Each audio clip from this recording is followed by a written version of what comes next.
Нұрсұлтан Назарбаевтың үлкен және кіші қыздары Дариға мен Әлия арасындағы қырғи қабақ соғыс аяқталатын түрі жоқ. Назарбаев Олимптен тайылғаннан кейін әулет үлкендері Дариға мен Әлияны татуластырғысы келген. Себебі Назарбаевтың отбасы ішіндегі кикілжің қазіргі жаңа Қазақстан жағдайында оларға мүлде қажет емес. Алайда сіңлілердің бір-біріне деген өкпесі тым ауыр сияқты, дейді жағдаймен жақсы таныс Дала Инсайт дерек көзі. Олардың жанжалы Дариға Назарбаеваның ұлы Айсұлтанның есірткіге тәуелді болуынан басталған еді. Анасынан қашып кеткен Айсұлтанды Әлия өз қамқорлығына алады. Артынан Дариға баласын алып келуге келгенде, Әлия оның баланың психикасын бұзды деп айыптаған. Сол кезде Назарбаевтың үлкен қызы әулетке есірткіні алып келген сенсің деп кіші сіңілісіне жұдырық жұмсаған деген ақпарат бар.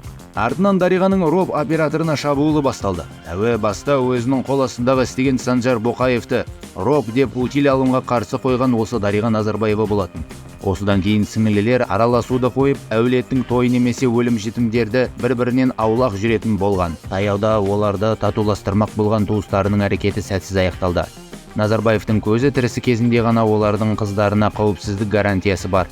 Ислам Кәрімов өлгеннен кейін оның қызы жалғанды жалпағынан басқан Гүлнар Каримованың қандай күй кешкені, абақтыда отырғанын бәріміз білеміз. Сондықтан да том-том болып жиналып қойылған біраз қылмыстық істің қозғалмай жатқаны да уақытша ғана, дейді дереккөз.